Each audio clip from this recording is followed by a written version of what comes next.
Ladies and gentlemen, welcome to the Authentic Podcast with Justin Doulard. And thank you for tuning in to another episode. And now, this is the moment you've all been waiting for. Another genuine conversation with a unique individual. It's time!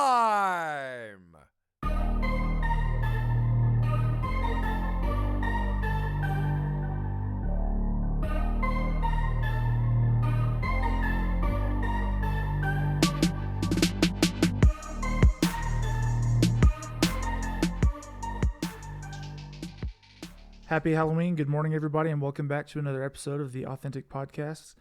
Got Mr. Robert Patton, a.k.a. Bobby. That's right. With us this morning, and we are actually in his studio, which is super cool. Beautiful drive out here in Woodland Park, so thank you for having me. I'm sure it feels weird having me host you in your own studio, but it's nice, man. And thanks for letting me come out here and get on. So I appreciate the interest in me as a person rather than just the brand per se, so I like to talk and share my experiences. So I thank you for your interest in coming all the way out here. Yeah, man, super pumped. So we were going to bring my laptop and my mics, but Bobby's got some pretty good high quality microphones, and I wanted to try them out. I may be buying some myself. So once again, thank you. And Halloween morning tonight. Are you excited for tonight? I'm actually going to be watching the UFC fights. Yeah, that's what I'm talking about. Oh, yeah. Bryce Mitchell and Andre Feely. So yeah, touchy-feely. I know Bryce is one of your guys, right? He is, yeah. We signed a year-long contract with him, got him early. He's 13-0.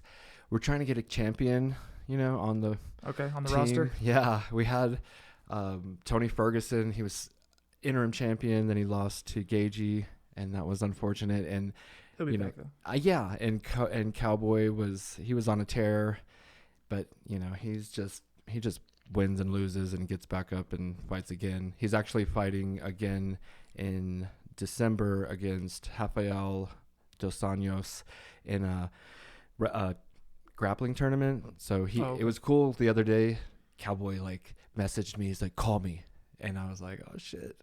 So he wanted us to design him a uniform because it's going to be kind of like the old school, not the Reebok, because it's a different organization. Okay. And so it'll have Budweiser, Monster, Sheath, Easy Go, Henry Rifles, a lot of his sponsors. Okay. But we're going to be the most prominent. Sheath will be the most prominent sponsor on his uniform. And that's pretty cool. Another cool thing that's happening with him is he hasn't fully agreed, but we're talking to his management about just having him come on our podcast, the RPG podcast. Shout out. Yes, sir. Shameless plug. No, please do. Yeah, it's like a community. This is like a new form of social media that's not fully tapped into. There's thousands of podcasts, but there's millions of accounts on Instagram, or billions or whatever. So we're still early, I think, ish. Not early, but we're not too late to get in the game, I think. Yeah. And I mean, it's for me anyways, it's a super fun hobby. Exactly. If I make $0 or if I make $1,000 I'll never care, because this is fun to me. Coming out here on a Saturday morning, bullshitting with you, learning about your story. So that's what it is for me. If it grows, it grows. If not, then it's still fun to me. 100%. I always say I never care if I have 50 listeners or 50,000. I mean, that'd be cool. Mm-hmm. But anyways, so what's it like getting a message from Cowboy Cerrone saying, hey, call me? You get this little sense of you're special a little bit, I would agree. That's what I love about Sheath is it affords me opportunities to rub elbows with these high profile, influencers or athletes. And we haven't quite broken into the movie industry or anything, but the people I'm interested in, they respond, and it's not even all about the money when it comes to Sheath, because Sheath is now doing pretty well. And people ask me, how much would you sell for instance? And I'm like, I don't want to sell it. You better, it's come with so much money that I would be a fool not to take it. And I'm talking more than 50 million type money, because what I would lose is Cowboy wouldn't be messaging me. You know, he wouldn't need me. He'd go to whoever the new owner is or whatever. And my friends, you know, respect me. They don't necessarily look up to me, but there is a desire for men to gain the respect of their peers along the way. And there's I get that.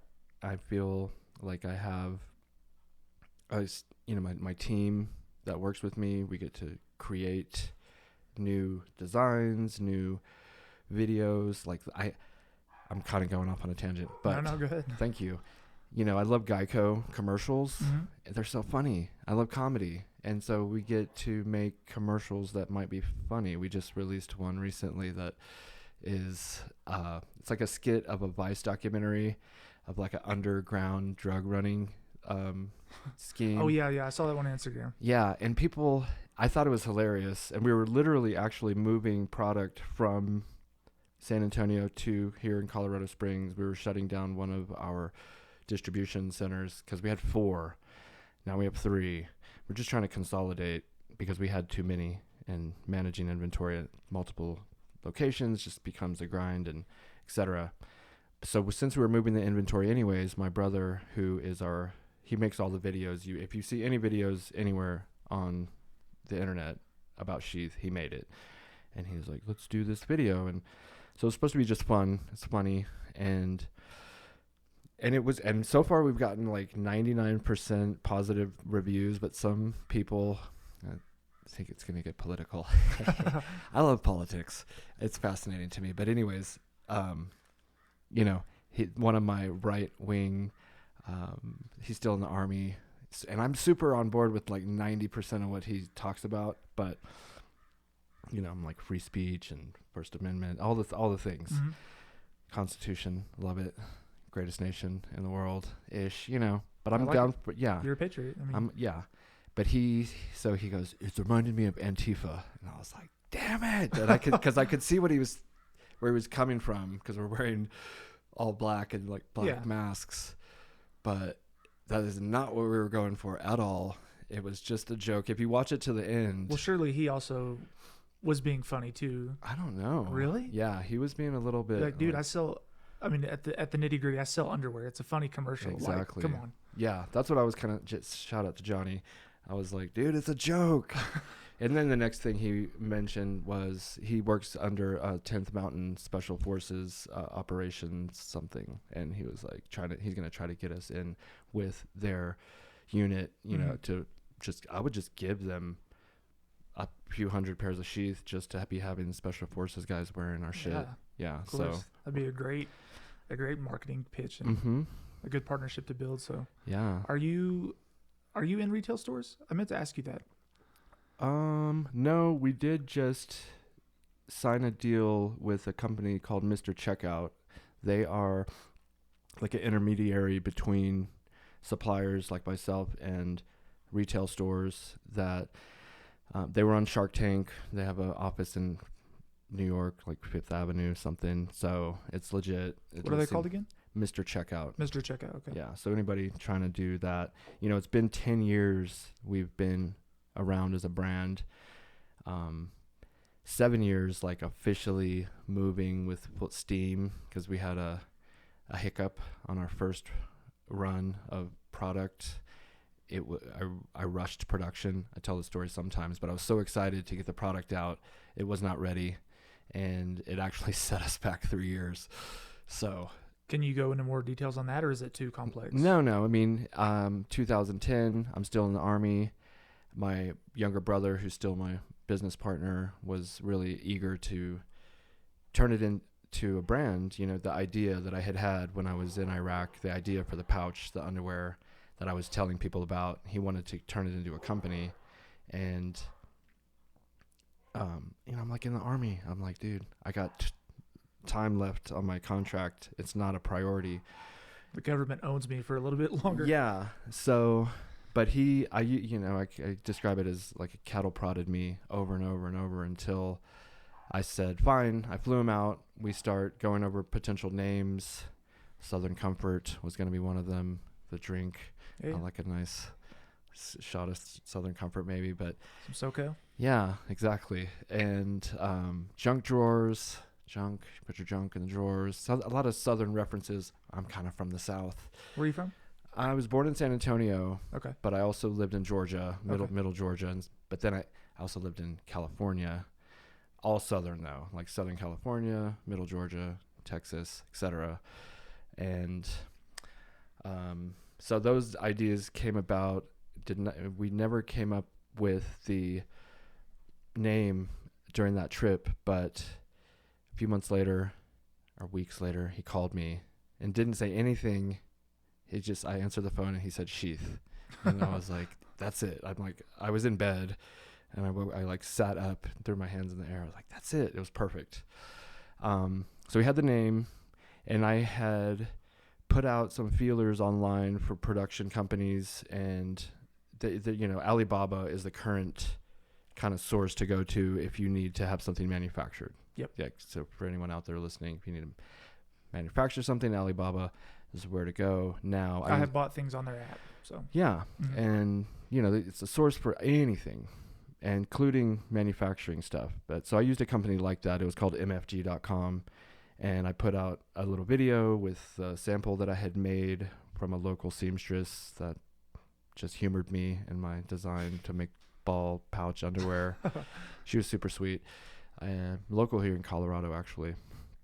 But so don't lose your train of thought. You're doing really good.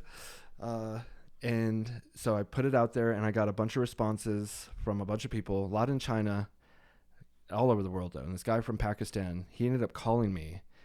He's like, Robert, he's like, I know this is your first time, as I'm going to hold your hand through the process. And so because he called me, spoke English, and told me he would work with me, I worked with him, and that was simple. So we found a manufacturer. Is that scary, working with someone that you're probably never going to see, at least at the start? At the start, this guy's going to manufacture my business, and I'm just trusting him completely.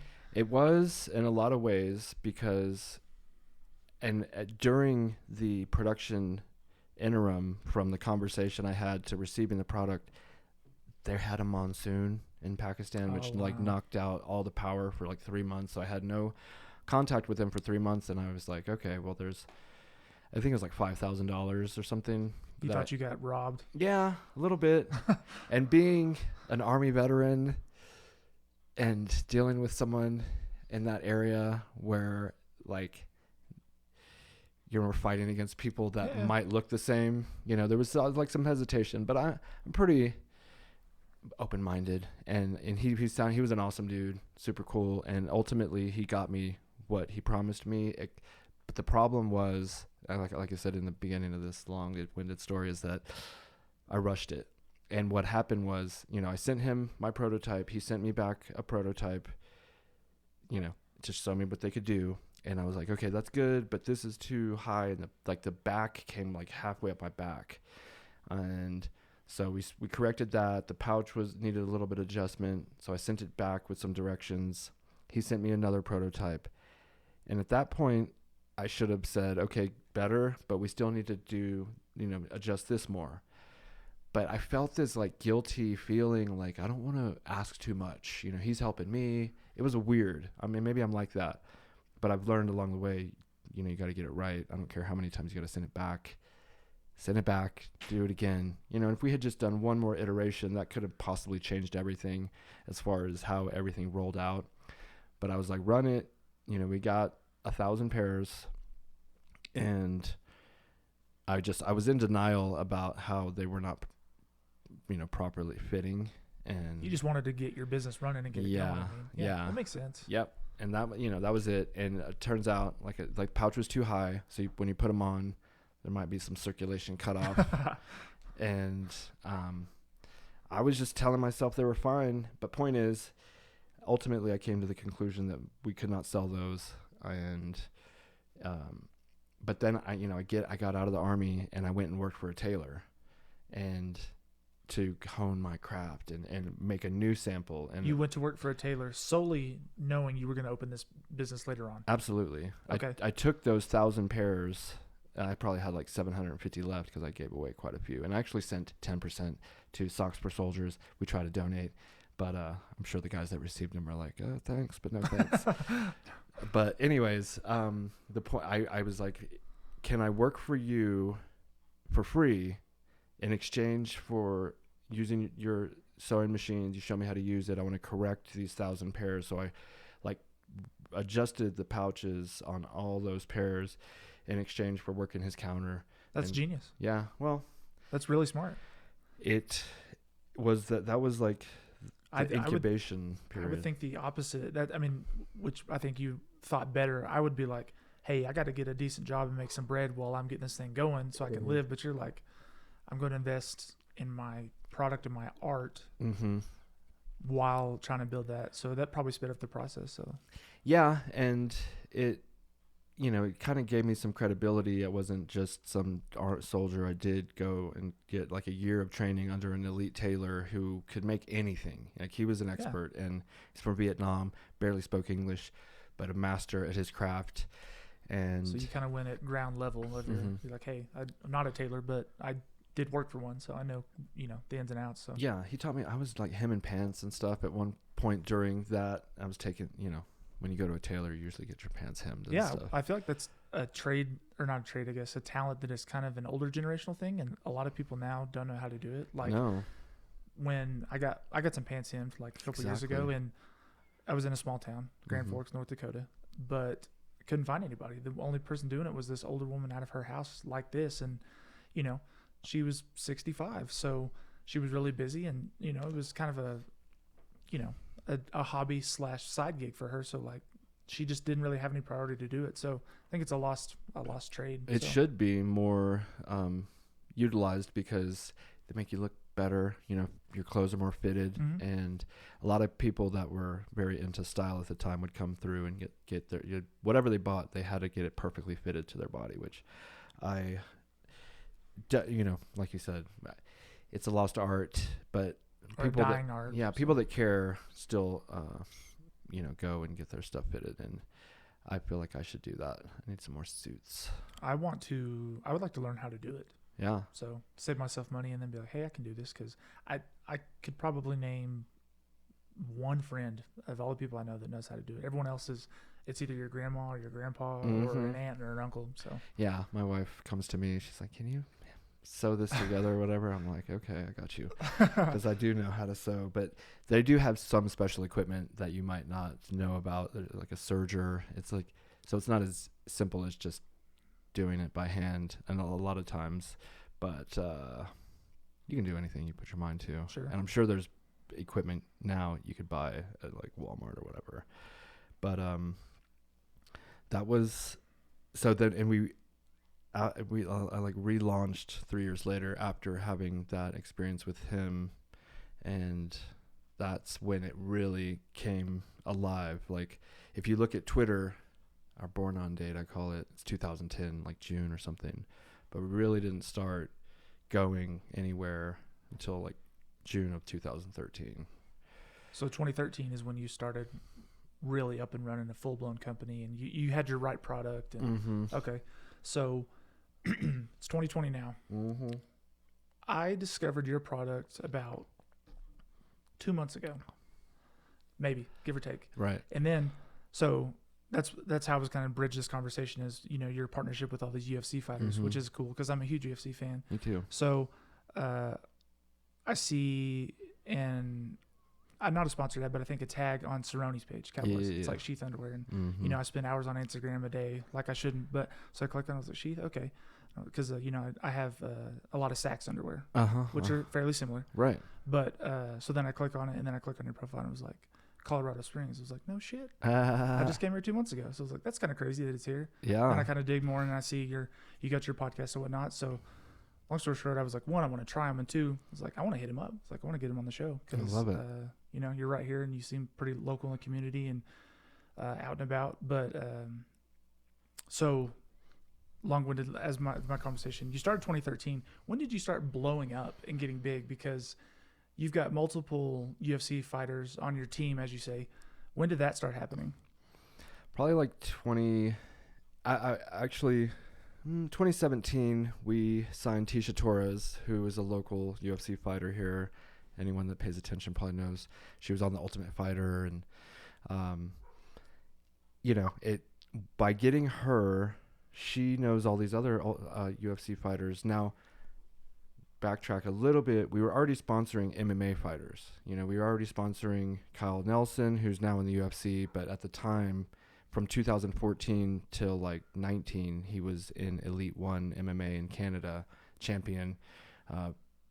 But now he's in the UFC. He did just lose his third fight, so I don't know how long he's going to be in. Shout out to Kyle. He won one, and he was winning most of the fights started off with him winning, but there's the adrenaline dump or whatever's happening with him. He ended up losing. Where's he at? He's in Huntsville, Ontario, Canada. Oh, okay. Yeah. And then Peter Barrett, also not in the UFC when we signed him, now is in the UFC. He just won on the Contender Series, got in. And then he did lose his first fight, but he was fighting, I forget who, kind of a killer though. And he held his own, and he's fighting again soon. I forget who. I forget. It's a decent matchup. I'd hate to do that. I don't want to do that. I'm not going to look it up. But anyways, Peter Barrett. Yeah, go ahead. He's in. David Acosta. We had a lot of undercard, non like the UFC. prelims and such. Well, yeah, they've always fought on the prelims when they fought, but we had a lot of fighters that were not in the UFC. Oh, okay. Michael Mallet fought in Bellator, and they were part of the Alpha. What's that Alpha team in Sacramento? Team Alpha Male. Team Alpha Male. Okay. Yeah, we had quite a few of those guys, and do you watch the Legacy fights? You got any of those guys? We do. Yes, we do have Legacy guys. We watched some of those last night. One of my buddies from college was fighting on there, so. Peter Barrett. Because a lot of these UFC guys started in Legacy, so. Oh, he's finding that Hopper kid, that young kid that looks like Ben Askren's son. Yeah. When is that? I know. When is that's 256, so December 12th. Okay. Yeah. So that's in Vegas or? I think so. I don't know. I didn't. It just Ben Askren's son. That's funny. Yeah, that was a cute little skit they were doing, and he's good. He is good. I bet on his last fight. I bet on Hopper, but he lost against. My brother bet on that. He parlayed, I think 3 or 4, and that was his only loss. Yeah, because he was on a run, and he's kind of estimated because he's a skinny white kid. Yeah, and he's like 20 years old, so can't even drink a beer after the fight. Yeah, but he's exciting. Just kind of like Sean O'Malley a little bit. Mm-hmm. Kind of same frame, same like. Are you an O'Malley fan? I am, but I've never bet on him, and I think I bet on him on his last fight because Cheeto Vera. I was like, he's got to win one, and then I don't remember if I bet on him or not. I like him. I reached out to him, because he smokes weed, and not that I necessarily promote weed smoking, but I do live in Colorado, and hey, absolutely, man. I smoke from time to time, and. It could be a fit, but I almost think he's a little bit too big for us, maybe. But I'm not sure. And he never responded. So typically, we work with Michael Bisping. We work with the Schmo, that I did see that reporter guy, which I thought was pretty cool. He's as a reporter for sports. He made a character for himself, and he's running with it. Yeah. Have you met him? I've talked to him on the phone. Okay. Yeah. My brother did meet him. What card was Colton at? It was last December. I want to say it was like Holloway versus. Oh my god. It has to be the champion Volkanovski. Yes. Yeah. Because he's fought him the last Nunez. 2 times. Mm-hmm. Colton, my brother was at that card in Vegas. Oh, I was too. He went live. I was there. Nice. Yeah, that must have been Cerrone versus Connor. No. I can't. I'd have to. Look then it was Colby versus. Yes. Usman. Yes, Colby Usman. Yeah. Colton was there, and I don't know if he knew he was going to be there or not, but the Schmo and O'Malley were at a bar there before, and it was funny because Colton was like, I didn't know if he was going to talk like normal or in his voice. So, but anyways. How did he talk? It was normal. Yeah, because I prefer the normal. I like the Schmo, and I like his normal. Normal is just more normal, but you got to do the Schmo thing because that's how he made a name That's how he got his in. Yeah, I remember Colton first because me and my brother, we talk often, but a lot of our talk is sending stupid shit on Instagram to each other. Mm-hmm. And when the schmo came around, he was like, what is it? Dana White was like, who the hell is this guy? Right. And now he's, one of the few reporters at Fight Island. Absolutely. And, he found a unique way to get his in because everyone's trying to be a reporter and everyone's trying to stand out in the UFC. And so he, like I said, made this character. And I'm on with you. I like his regular personality, like his podcast more than his character, but it's still pretty cool. Yeah. And, he initially was asking provocative questions, which is what I really liked about him. It was something, he's like, okay, somebody's asking, something clever and not just a mundane question. I don't remember what it was. Yeah. And maybe it was the glasses and the voice also, and the way he kind of presented himself, very confident and loud and commanding attention, kind of like a Conor McGregor or maybe a Sugar Shane O'Malley. Funny enough, we do sponsor his podcast, and one of the ones we sponsor one a month, so it's like random who you're going to get as a guest, but Sean O'Malley was on there, and there was Sheath on the table, and he was like, what is this Sheath? It was a super quick little, you'd have to like re-listen to it to hear him even say it, and they did not elaborate because conversations on podcasts can go sideways, and somebody said something and it just went to a different subject. But O'Malley knows that we exist, and I'd love to work with these big names, all the big names. I'm just about getting product in people's hands and creating awareness and working with people that command attention. I like the fighters that create the characters. Most we all do. I mean, yeah. that's why we tune in, and it's exciting to watch. So that's my brother and I discussed about. So we're both big sports fans, like football, basketball, and then of course UFC. We started following MMA about, I don't know, I'd say 4 to 5 years ago. But the thing that which we've already hit on, or you can tell naturally, is with a lot of these MMA fighters, they're not like other professional athletes. Like, it's pretty rare that you could talk to an NBA player, an NFL player, but it's almost like they're professionals, but they're also normal people. Like with guys in the NFL, like they go out and about and they're swarmed, and they're not going to pop in your house on a weekday and have a podcast with you. But MMA fighters, they're training with average Joes at the gym all the time, and they're just more normal people. It seems like they have that connection, and they're just not lost in that professional world like most other sports are. Yeah, like that's what makes it fun. Getting a big head, like too big of a head. They get humbled pretty regularly, probably in the gym or whatever, Yeah. And that keeps them level-headed and more down to earth. Everyone I've reached out to or spoken with or worked with is usually, super chill. Like this guy, David Acosta, he never made it. He went to Dana White's looking for a fight. He made it on there and he lost.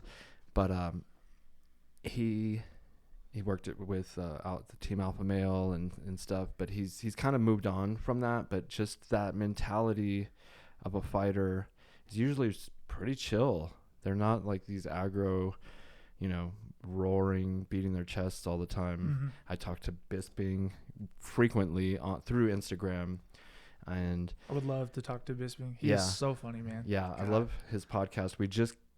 We got booted from the podcast because another underwear company came in offering double what we were paying. But we're back on, and they only stayed for like a month because they were paying too much. And I knew they were going to, I was like, you're not going to make your money back with that because it's growing.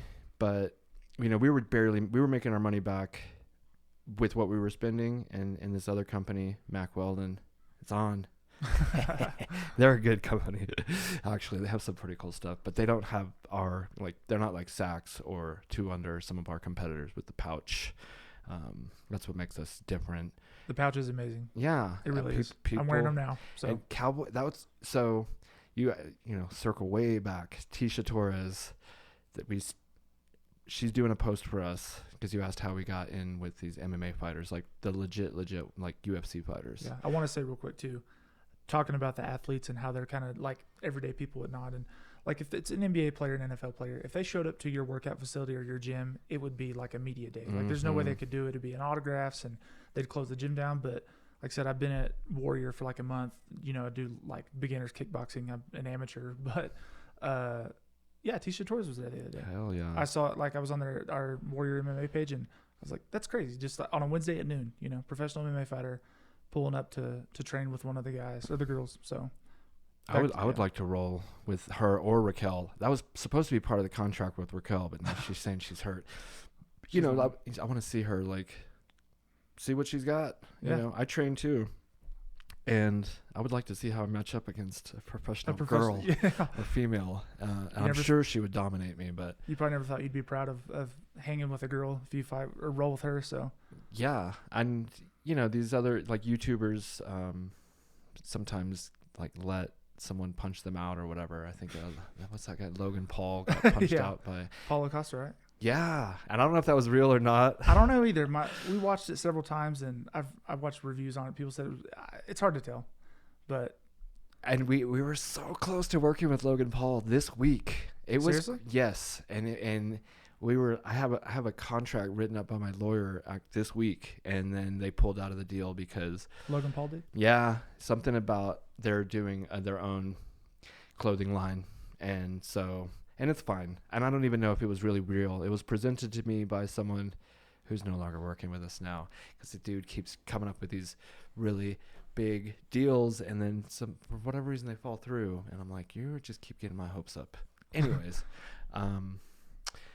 But so that would have been really cool. He has such a huge following. And we were getting, it was almost too good to be true. It was one of those too good to be true things, I think, ultimately.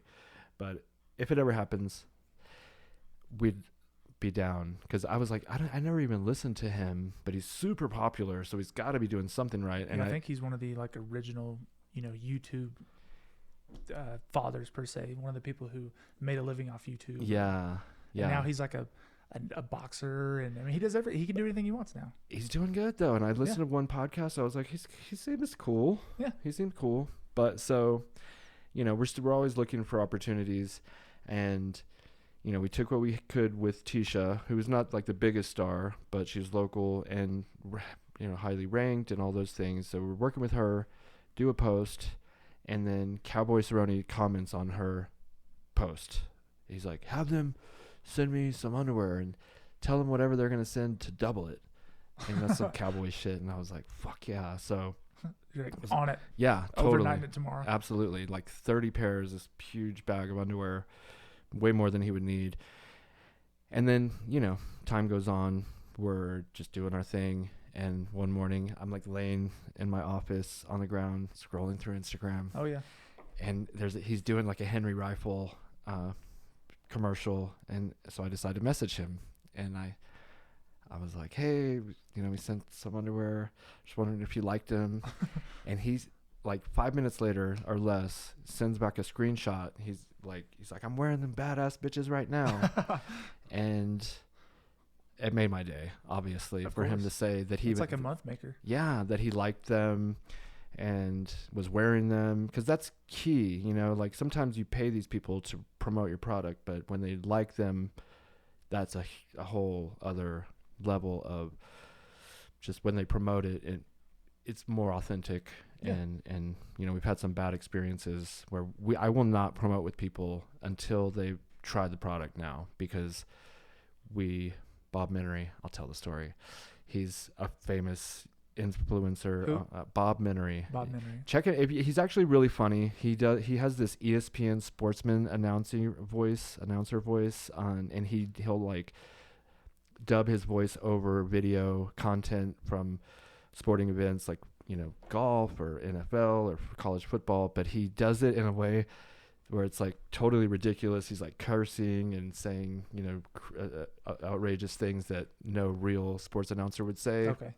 And it's funny. A YouTuber or Instagram or? Instagram. He's got like 2.9 million on Instagram. And so when we had the opportunity to work with him, I'd watched some of his videos, I was like, this guy's hilarious. Hell yeah. But his agent kind of rushed the deal. It's like, he'll like it. I promise he'll like it. Don't worry about it. Just like, let's do it. And they kind of rushed me. And so we went against our normal way of doing things, which is we always, let me send you a care package. Try it. If you like it, let me know. Then Okay. we'll talk.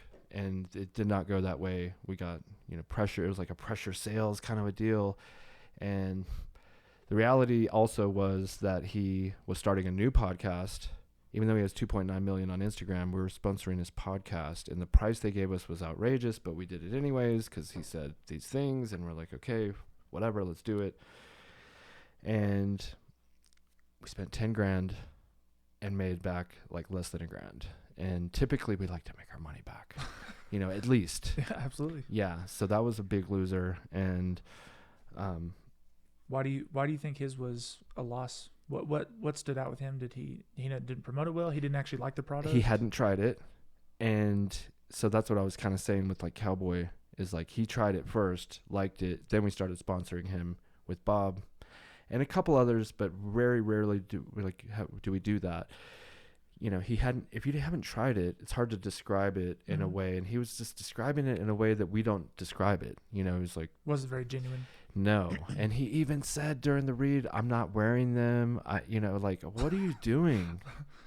This is going south quick. Yeah. I was like, bro, $5,000 for a minute read. Like, act like you like it, cause then we had another one that we had already paid for. So we had to go through that. And, he said on the ad, I'm not wearing them. yeah. It's like, why say that? Like, what are you doing? Yeah. You should, I'm sure you couldn't have, but you should have got your money back on that one.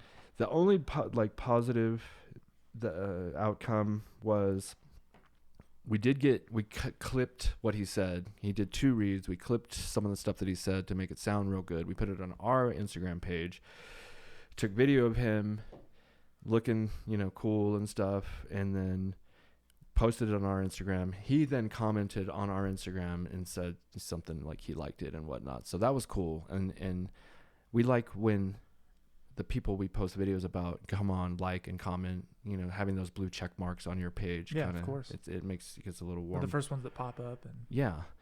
And Bisping is one of the heaviest kind of commenters on our page that is, like a big name. But I guess back to Cowboy. He liked him, and he sent me to his management, and we did a deal. We did a 2-year deal. It's coming up, I guess at the end of this year is the end of the contract. So I'm going to try to get him on a podcast, and we're going to do one more real cool video photo shoot of him riding a horse, riding his motorcycles, shooting guns. Yeah, doing all the stuff. Drinking Budweiser. That'd be cool. Yeah. Hell yeah. He went to high school here, did he not? He grew up here. I don't know. I know his dad is still the chief at some fire department here. Oh, okay. And so yeah, he's from Colorado Springs, but he obviously lives in New Mexico and at the BMF ranch. Yeah, and I got to go there. I saw that. Yeah. How was that? It was the coolest thing ever. But, typical kind of superstar status. We get there and he doesn't show up for like 3 hours. Oh, really? He was out roping cattle on his horse all day, and so he was working, but not just ditching you guys for no lunch or something. Yeah, no, he was like a doing real celebrity. Well, he's doing his thing. He's always doing jet skis or whatever, 4-wheeling and yeah, dirt biking. So, but we did get met by his photographer named Rodrigo Snaps. Excellent photographer. He does photography for some energy drink. It's not Monster.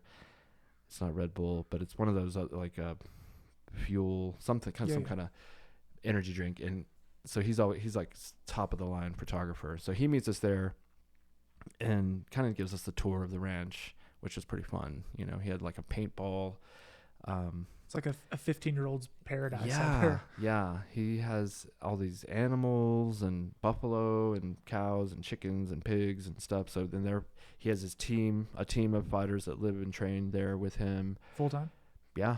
Wow. Yeah. He has like a side house for them, and then he lives there with his wife. And I remember super cold when he finally showed up, and the first thing he wanted to do was see Danger. He's like, get Danger and his son to come out, and they're out there like just like hugging and stuff.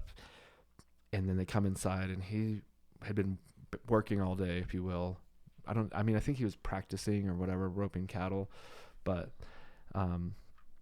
he was like out of it. He was just like, what are we doing? give me a beer, So he starts drinking Budweiser and hanging out. And, we took Robert Oberst, we'll just call him the strongest man in the world, because he really wanted to meet Cowboy. And that's how it kind of cascades.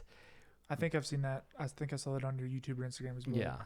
That huge bastard. Mm-hmm. Okay. Yeah. He was on Rogan. He's also on the History Channel, and he goes and does these feats of strength. But, we got Cowboy through Tisha and Robert Oberst through Cowboy. But part of the Robert Oberst deal was he wanted to meet Cowboy. So I was like, okay, we'll fly you in. We did a photo shoot here. Mm-hmm. Then we drove down to New Mexico, 5 hours, hung out with Cowboy. They kind of did some photos together. I know that there was one photo where Robert picked up Cowboy like with one arm in the air, but it was like a kind of Cowboy was doing like an arm bar move. And so that was kind of fun. And, I got to talk to Cowboy briefly. And I was like, do you really like them? And I hate to be like that, but he's like, fuck yeah, I like them. What are you talking about? It's like, I mean, that's a legit question. Yeah, I don't know. And he told me the story about why he liked them or whatever. And there was another brand out of Canada called My Package. It's, My Package. It's about your boys, your package. And it has a pouch as well. And he told me the story of when he saw like an underwear with a pouch in it. That's awesome. He cleared the shelf of the product that he was at the store of, just bought all of them. Yeah. And then I think they were going to maybe work with him or not work with him.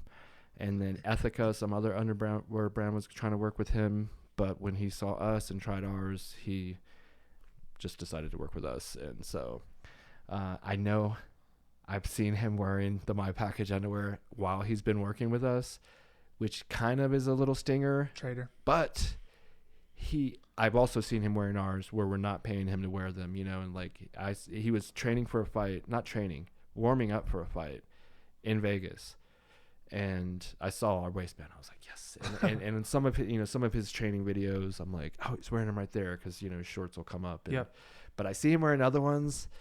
I just have to take it for what it is. He has an underwear full of a drawer full of underwear, sure. And he's picking. I can't imagine how often they get hit up for stuff, and then too how much free product they get. Like, your stuff is great, by the way, love it. But thank you. I'm sure you sent him 30 free pair of underwear. How many other people have done that too? And it's Cowboy. He's probably like, oh, I'm gonna get up and just throw something on, and right. He's the busy lifestyle, and I always think too. I wonder. Like if you look at Rogan stuff, how much, not only is he making crazy money, how much free stuff is he getting from people that he may like, may not like? Like he's a Traeger guy. Like I'm sure they send him a new grill every 6 months for no reason. Yeah, absolutely. Just to talk about it. Yeah, he's a big MeUndies guy. So have you ever tried to reach out and see what he's about or his costs? Of course, 100%. What's that like? 2000. How hard is it to get into that? I mean, I've had essentially a conversation with him, and it was bad. And he claimed You had one with him. You'll see. I'll tell the story. All right. It's like December 30th, 2012. He's in Austin doing a comedy show. Okay. He's a stand-up comedian. I bought tickets. Me and my friend, we show up, and the whole time I have this plan that I'm gonna, at the end of his show, I'm gonna throw underwear on stage, and I love this story already. It went south, but there's some silver lining. There's a couple silver linings, but this was 2012. Now I mentioned we didn't really get started till 2013, so I was throwing those old underwear up on the stage for one. At the end of the show?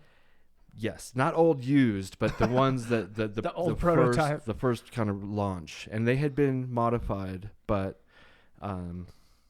there's just like a reason for everything. Kind of, I have to work things out of my brain, and there's a reason why we don't work with him. We weren't ready for sure, but I throw him up there. He's done with his set for sure. He's done with his set. He's doing crowd work. It's been an hour. And it's like an hour and 20 minutes in. He's just talking to the crowd. So I'm like, this is my time. And I throw a pair. And we're in Austin. And in Austin, they have these Keep Austin Weird shirts. Yep. So he's like, what is this? An Austin is Weird shirt? I have the audio of everything, but I've never released it. but I might release it one day. But anyways, keep the story. I want to see it if I can. Okay. Even if you don't release it, that'd be cool. Yeah, it's You got insider access here. it is very, it's his voice, and it's very clear. He has a distinct voice. And what is this? Austin is Weird shirt, Sheath. And on the packaging, it had described what it was, and it had like a drawing of the pouch underwear, and he was like, a pouch for your underwear. He got it right away. It's like, what would you need a pouch for your underwear for? Are you sticking drugs in there? This has got to be the stupidest idea I've ever heard of. Oh. Or $1 billion idea. Boom. I said, thank you. And I threw like a couple more pairs. But he goes like, it's a horrible marketing strategy. Go through the proper channels and et cetera, et cetera.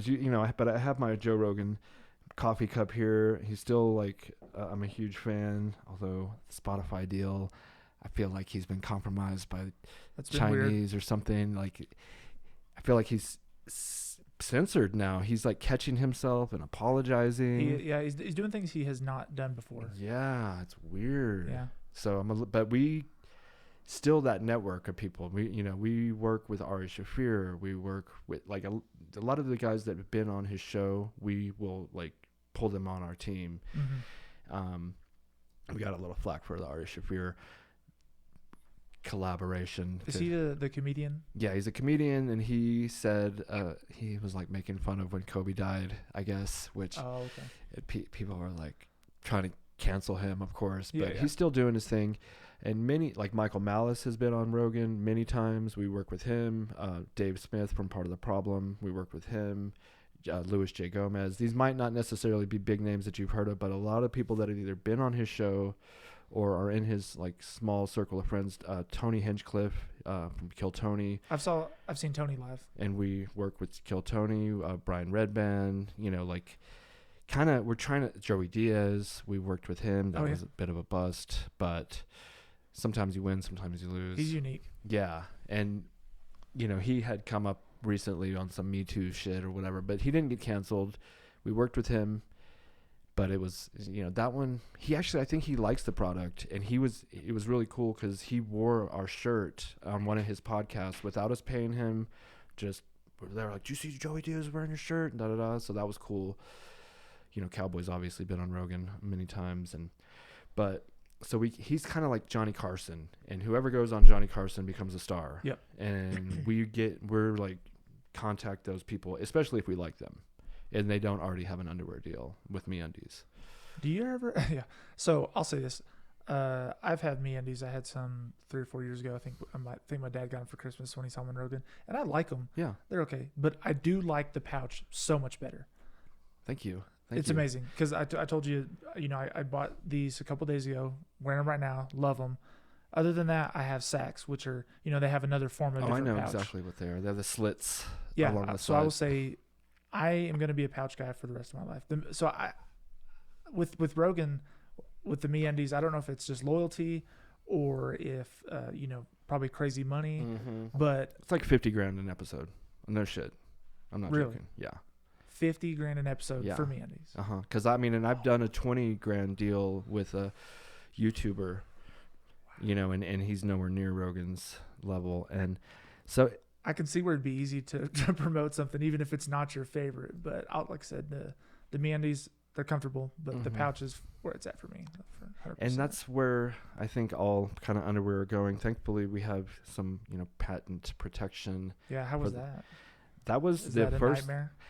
It is what it is. No, it's not too bad. It's not bad? No, it's just going through the hoops of the patent evaluation and stuff. I'm still working with a lawyer as we speak on it, and it's still pending.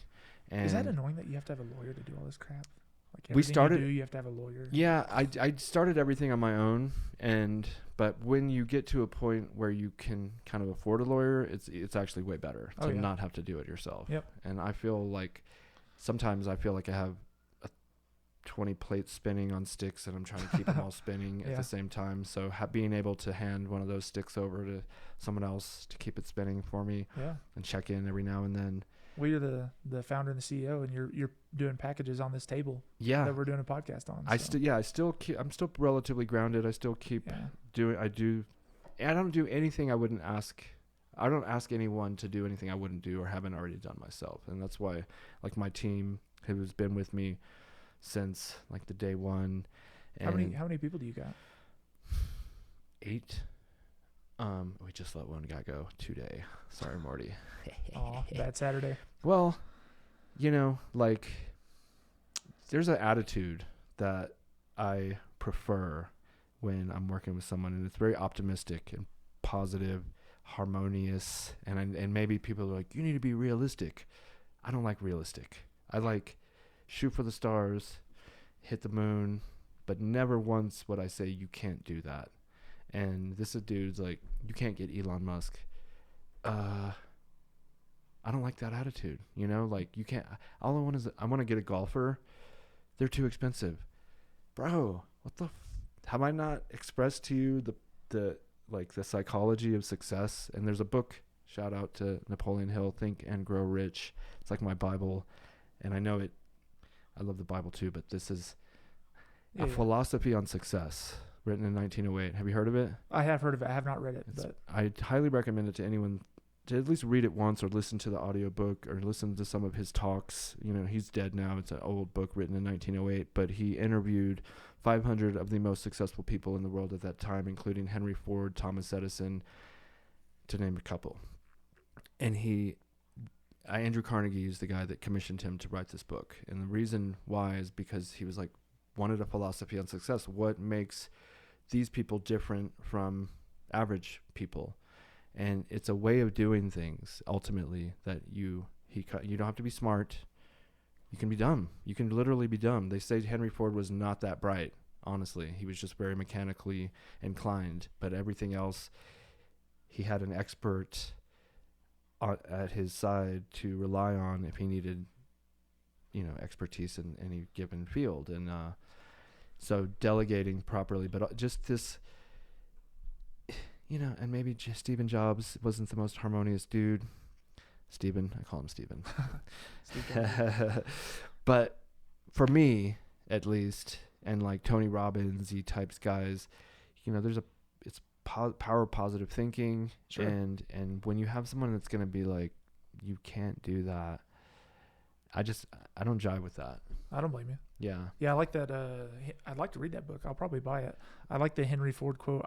I can't quote it to a T, but when he said something along the lines of, if I would ask my customers what they wanted, they would have said better horses or more horses or something like that. Well, faster horses, not a car. One of the quotes I remember him saying was, whether you think you can or you can't, you're right. You're right, yeah. Yeah, and I believe that's Henry Ford. And well, here's the deal. If you want a golfer, if you want Elon Musk, if you ask him, it might take you 1,000 times or for a golfer, but you're eventually going to strike. Yeah. You're eventually going to hit it. That's it. If you're shooting 3-pointers all day and you're terrible, you shoot 100, you might make 3. Yeah. But, in this world, the 96 misses. It's not really a harm to you. Mm-mm. If you ask somebody, the worst they can do is say no or ignore you, which you've already told me that's happened all the time. Mm-hmm. And sometimes those people are ignoring you not on purpose. You're like, I hit up Sean O'Malley. Right. How many people are hitting up Sean O'Malley exactly. right now? Thousands. Yeah. One day he might open up and be like, oh shit, okay, I'll take some boxers. Absolutely. And then roll with it, Mm-hmm. And you're that right market too, because these guys are, fighters are hustling, and they're not like like we've said, the NFL guys and the NBA guys. They've got to kind of cut their teeth and get sponsors and grind it out, and a lot of them start out in the prelims and they're not making a whole lot of money, unfortunately. Yeah, no, and I think I've talked about that on like 7 of my 15 podcasts about how these guys are just underpaid. Yeah, in my opinion. 20 and 20, 20 to show, 20 if you win, I think is something like that, 20,000. So, and if you only fight once a year, then you have to pay all your trainers and nutritionist, travel. a trainer, your travel. If you're getting massages on your body, God forbid you get hurt and you can't fight, but once a year. So we've worked with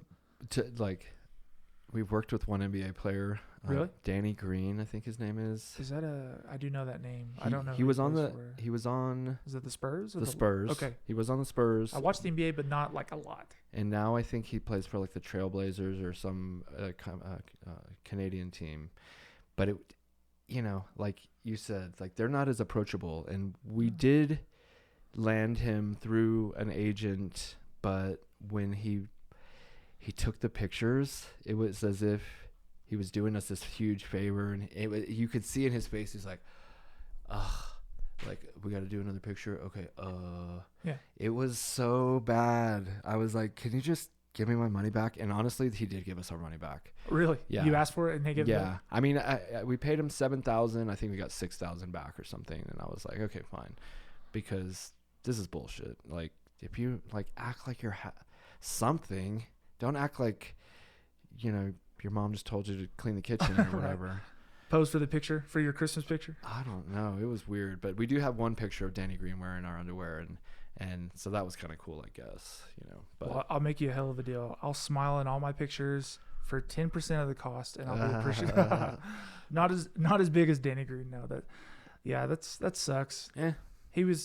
I'm glad you got your money back though. Yeah. To him, it was cool. Probably a little check and some free underwear, like I said. Yeah, I think he was trying to help out his little agent dude who we worked with, and they're friends, and I think he was kind of doing a favor, like I said. And so that was a time where we did not follow the protocol of making sure they like it. I don't want to just pay people to promote our product. Wear a shirt or a pair of boxers. Yeah. I think I lost my train of thought there. I think too that I like that you don't necessarily hold it against him. You're just like, didn't work out, kind of sucks.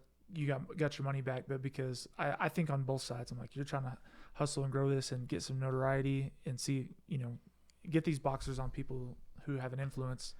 But then, like you said, Danny Green, big NBA star, like you said, his agent could have just been like, hey man, put this shirt on, let's make some money or try this out. And there's probably thousands of those. Right. I just can't imagine being famous and getting thousands of messages. Hey, try my weights. Hey, try my water. Right. Hey, put on these boxers or everything. Shoes, vitamins, anything. How do you filter it? Cars. Yeah.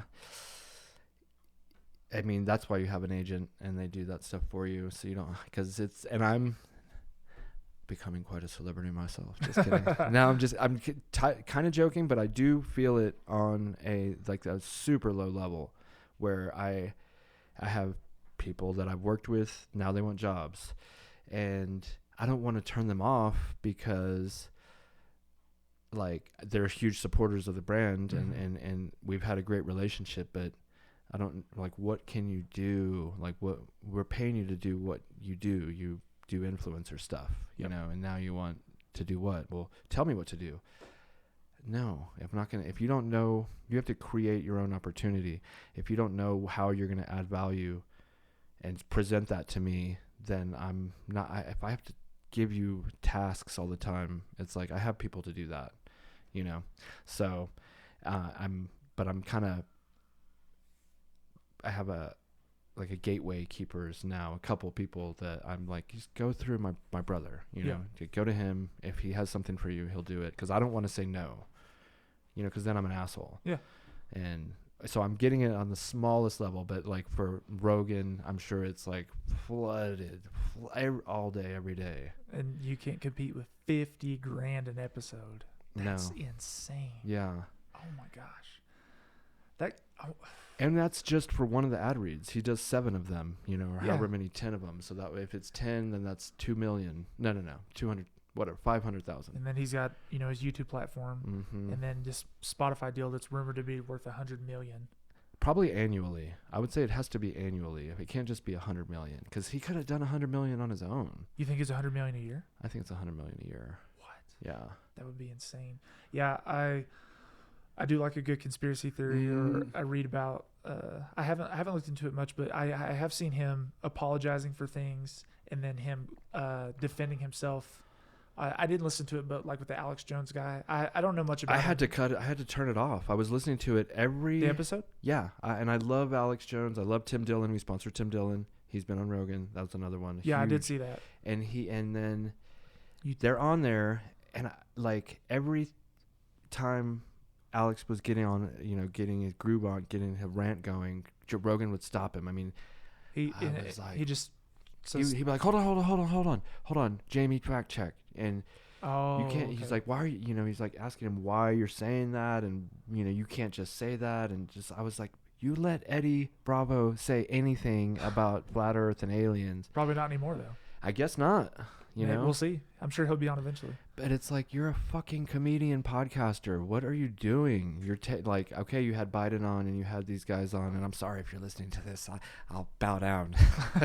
Well, I think too, it's the consumer's job, or not the consumer, I guess the customer, whatever you call a podcast listener, to understand who the person is. Like, I don't know anything about Alex Jones, but the one thing, I've never listened to him, and not for any reason, but when you Google it, it's like conspiracy theorist, wacky, crazy guy. So if you tune in and listen to that, you got to understand things he say. Take it with a grain of salt. Yeah. Like, it may or may not be true.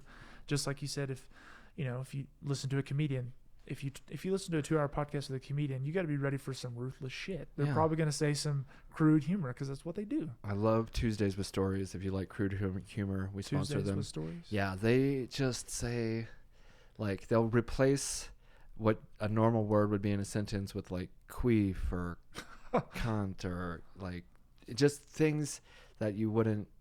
They just throw in these random words, and they call their fans Tuesgays, you know, and our promo code is Tuesgays, because I'm a fan of the show, and if you weren't a real listener or a fan of the show, you wouldn't even know that. It's because a lot of the sponsors don't. The promo code is Tuesdays, but ours is Tuesgays, and during the reads they'll be like, "This guy's a fan of the show." They give me like shout outs because I am a fan of the show, and I love that they'll say, they're fans. Sheath Underwear, they're fans of the show.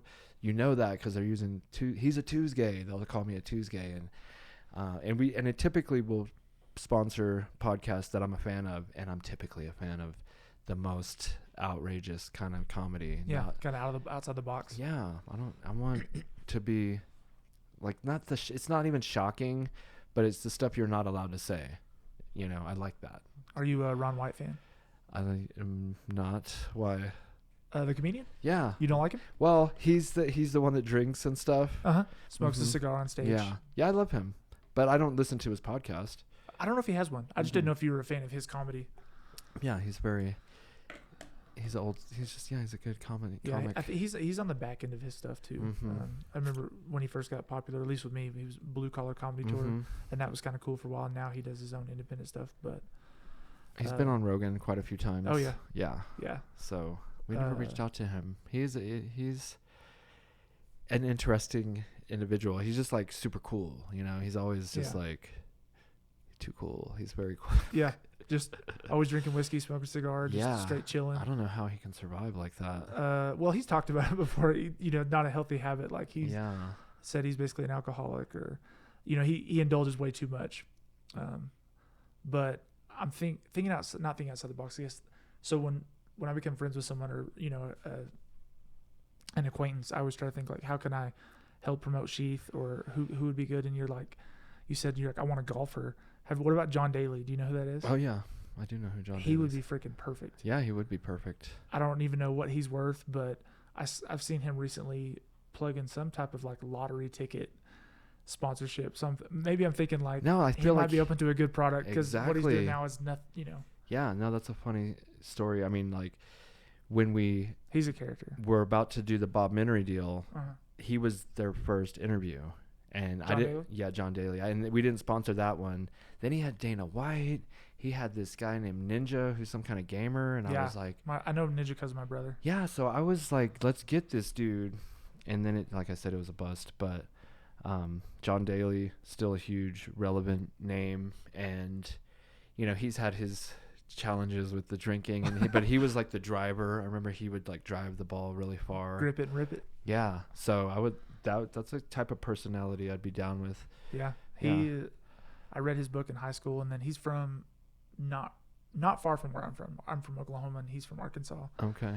And then he went to the University of Arkansas, Fayetteville. But I don't know if you've ever seen some of his gambling stories, or just some of his drinking story. Have you ever seen any of those? I'm very peripheral with him, any information about him. Yeah, this is totally random, but so like his interviews with Graham Bensinger, the guy who does a lot of the athletes, he supposedly after he won a tournament, he went and spent all the winnings in Vegas that night. It was like $1 million on slots. Whoa. And then he said he would go play blackjack for like 24 to 36 hours at a time, and he would play 3 hands. at $3,000 a hand. Yeah. Or and even more. And he was rumored to play this $10,000 slot in Vegas. I've looked for it up and down. I've never seen it, but apparently it was $10,000 a pool. Yeah, that's insane. And he would lose $1-2 million a night. That reminds me of like Jordan. I love Jordan. Yeah. If we could get Michael Jordan, that would be a good catch. That would be so amazing. I've been watching The Last Dance and on Netflix. It's a great documentary. And apparently he would gamble on like tic-tac-toe, the most ridiculous things. Yeah, dice, golfing, a lot of golfing, whatever. And it's a rush. It's a kind of legal. There's no drug involved. He's very competitive. That's what he said. He's like a competition problem. Yeah. He can stop gambling. And then he's got some money. So yeah. And I enjoy throwing a couple bucks on a fight, It makes it a little bit more interesting. I was going to bridge into that because that's a lot of my podcast, no matter who's on, it's like I talk a lot about sports, MMA, gambling, because betting on sports. I love to bet on sports. Yeah. So I was going to ask you, what do you use here? FanDuel or DraftKings or Bet DSI. Yeah, there's so many. Yeah. And I have lost it all. I know it's $400 total over like 6 months. But man, I'm like an avid fan, but you cannot predict who's gonna win these fights. No, it's like impossible. There are some like Nunes's last one, right? That I think a lot of people thought it was gonna be lopsided, and it was, and the odds were ridiculous. But a lot of the other ones, I agree, they're so 50-50 with what they call the fighter's chance or the puncher's chance. Yeah. But yeah, I do enjoy betting on sports, football, fighting. Basketball, it does tune you in. Me and my buddy were talking about the other day. It does tune you into the game a lot more, or the fight. Yeah. Even if it's $25, you're like, let's go. I've been using FanDuel here. Is that like real money? Like you put in $100 and you can place 20 on this fight, and the odds are kind of the Vegas odds are part. Oh yeah, it's identical. Okay, so it's all PayPal. I've cashed it to my PayPal, which is ridiculous. Nice. I've used this site before I moved to Colorado, and it's called Bovada. It's a Canadian website. I'm kind of incriminating myself here per se. Hopefully, I don't have really. Seems to be legal. There's like commercials on TV for MGM Grand, whatever. Yeah. Well, it's a Canadian website. Yeah. And I've used them before I got here, but now that FanDuel all the gambling is legal here in Colorado, I do it. So. Oh yeah, I noticed FanDuel, DraftKings, BetDSI, BetMGM. One of the best betting tools, and we'll wrap it up here in a second, is I put money on the horses directly, like Cowboy or Kyle Nelson or Peter Barrett or Bryce Mitchell. Like I'm going to be watching Bryce Mitchell.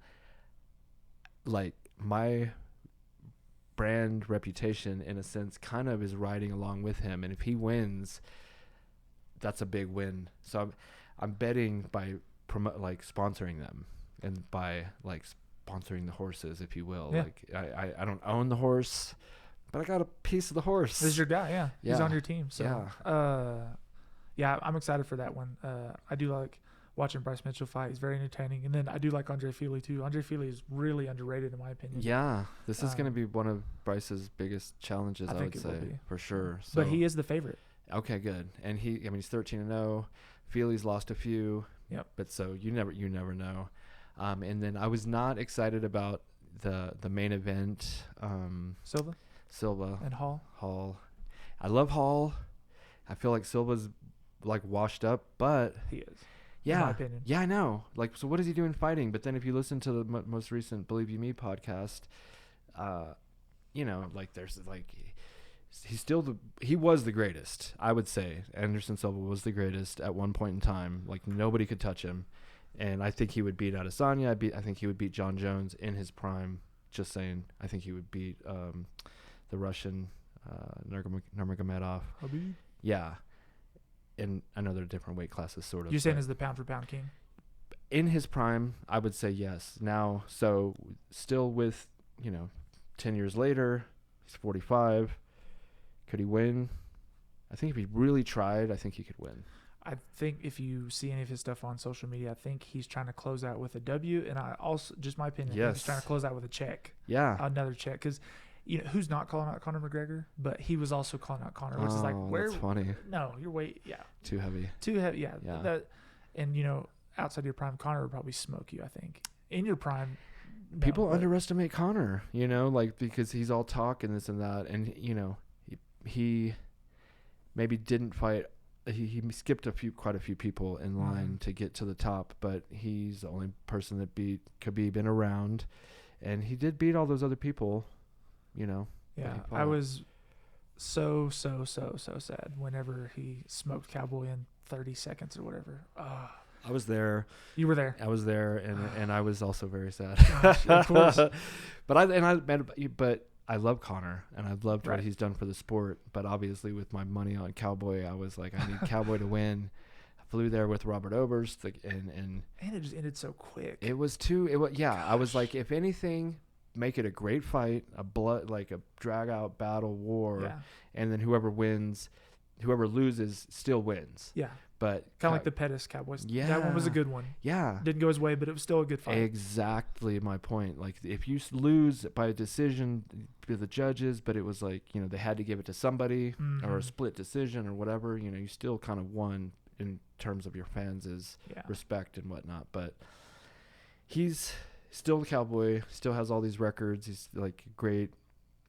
Future Hall of Famer. Yeah. And just a, you know, example of the sport. He's ready to fight whenever, wherever. So I feel like he should take some time off. I mean, now he's getting older, but so it's kind of late to take time off. But the people that take time off between the fights, I feel like come back fresher and ready. You know. Yeah, me and my brother were talking about that. I think he prides himself on being down anytime, any place, anywhere. I'll sign the check, and then maybe it's like, now that you're older, maybe, you know, you can go with that mentality, but you don't have to fight every 2 months.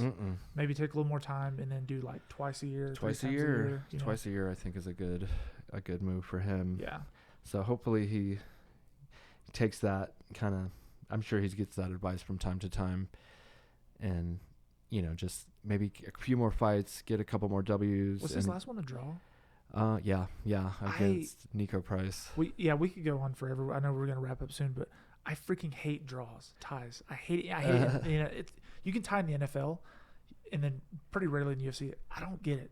There should be something where you know, go an extra minute. Yeah. Go a bonus round, and 1 minute you slug it out, or flip a coin or something. Yeah, like a death match or whatever, kind of one final round. I can get it to see where it was so close it's hard to tell, but I just hate the draw. Yeah, I don't know who won that fight, but I guess nobody won that fight.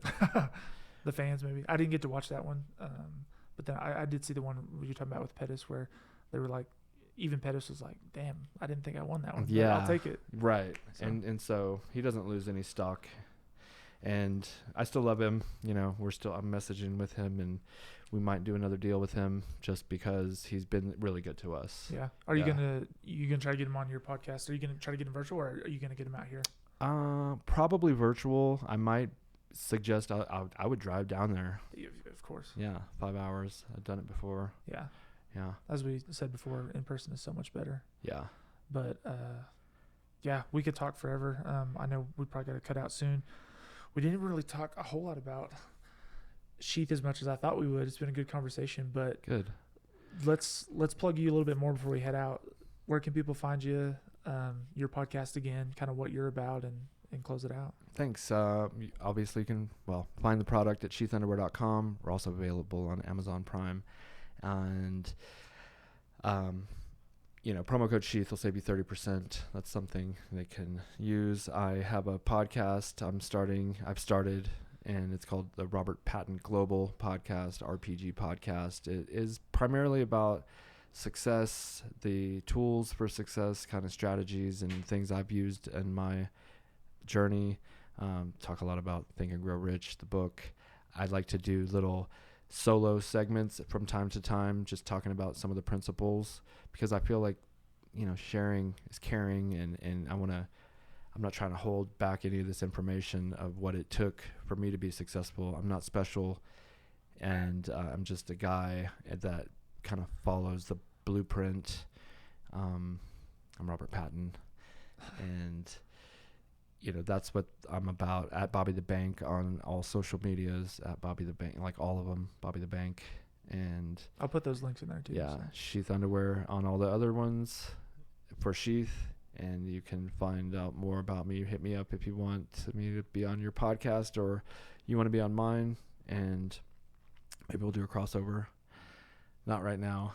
We do. We are. Like we're gonna do orders. Actually, I still keep my hand on, in the business. I'm still work every day. Yeah, I want to say I bought my first pair of sheath underwear on Tuesday, and you packed them and sent me a note. Said you signed it. I think you signed everyone's. With thank you. I do sign thank you. But then you said see you Saturday because we knew we were gonna come out here. So right. Yeah. Yeah, these things are amazing, man. I love them. Like I said, I do love pouch underwear. I was wearing Saks, but now I know you're on my podcast, so you got a new customer. Yeah. Built some loyalty. Yeah, I mean, I didn't mention the description of the product. Has a pouch for your boys, keeps them off your legs, keeps you from running into sticky situations, I say. So you don't have to unstick your boys from your leg. That's kind of the main feature, and I can leave it at that. It's pretty simple. Yeah, they are great. I do like them. I was gonna ask you one more question, and then we'll cut out. I know you're gonna work a little bit. A lot of people, when they get good at something, they start growing, and then some people stay where they're at. Like like Chick-fil-A is like, I'm not gonna expand. I'm just gonna make a good chicken sandwich. Mm-hmm. Are you gonna grow into other product? You got shirts and a couple of women's things. Are you gonna grow into other things like athletic wear, or are you gonna stick to just what you're good at? We're branching out, and we're using the underwear as like a launching pad we're going to do socks. We're going to do undershirts. Okay. I don't want to get too crazy. I think staying like good at what you're good at is actually a strong move. Less is more. Yeah. So, we're doing a soap thing, which is going to be like this Fight Club bar of soap, but these are going to be sort of not one and dones totally, but offshoots and kind of special promotional products. Like I like Fight Club, great movie. It's gonna be like a pink bar of soap, and it's just gonna have our logo on it. And we have a local manufacturer here that we're working with that does soap, and we might do some other things like that. But the whole you're not gonna get fat from the hospital and make it yourself. No, we're not use women's own fat asses and sell it back to them. That's a line from the movie. But we're take inspiration where we find it, and like Supreme is a brand that will put their brand on a hammer or something, and I kind of like that. We're always just having fun, experimenting and seeing what's out there. Yep. And any plans to go retail, or are you going to stay mainly online? Like we're looking at some retail opportunities. We did just sign with this company, Mr. Checkout, and they are going to try to link us up with some retail stores.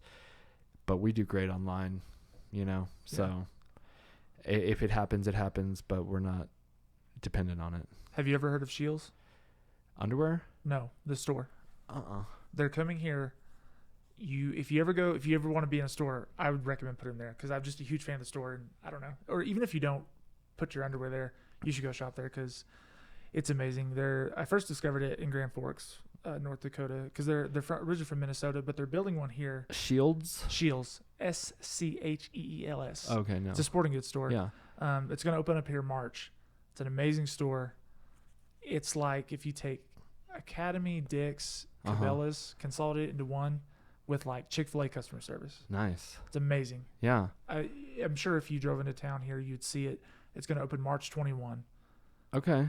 In town in Woodland Park or in Colorado Springs? Okay. But I mean, it's just a great sporting goods store. Huge cool environment. Like I said, it'd be cool if you got your boxes in there. If not, as a customer, it's cool because you go in there and all the people just say hey to you. They remember your name. I like that. It's it's that great customer service. Small town feel. Yeah. Yeah. And I mean, the store is huge. Like they have a Ferris wheel inside the store. Oh wow. Yeah. It's cool. So. I'm down. But I've been waiting for them to come to me. It seems like they might not come running.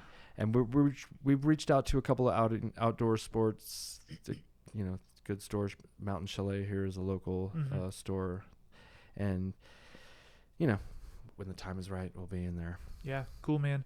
Well, dude, Bobby, it's been great having you on. I really appreciate you, and like I said, maybe we can cross over and come back on yours or have you again as another guest. But I'm gonna drop all your links in here, so people know where to find you. But Robert Patton, Bobby the Bank, Sheath Underwear, CEO and founder, former Army veteran. Happy early Veterans Day to you. Happy Halloween, and have fun watching the fights tonight, Bryce Mitchell. So Yeah, thank you for having me. It's been a fun conversation. yes, sir. Thank you, and we'll keep in touch. Absolutely. All right. Take care, people. Peace.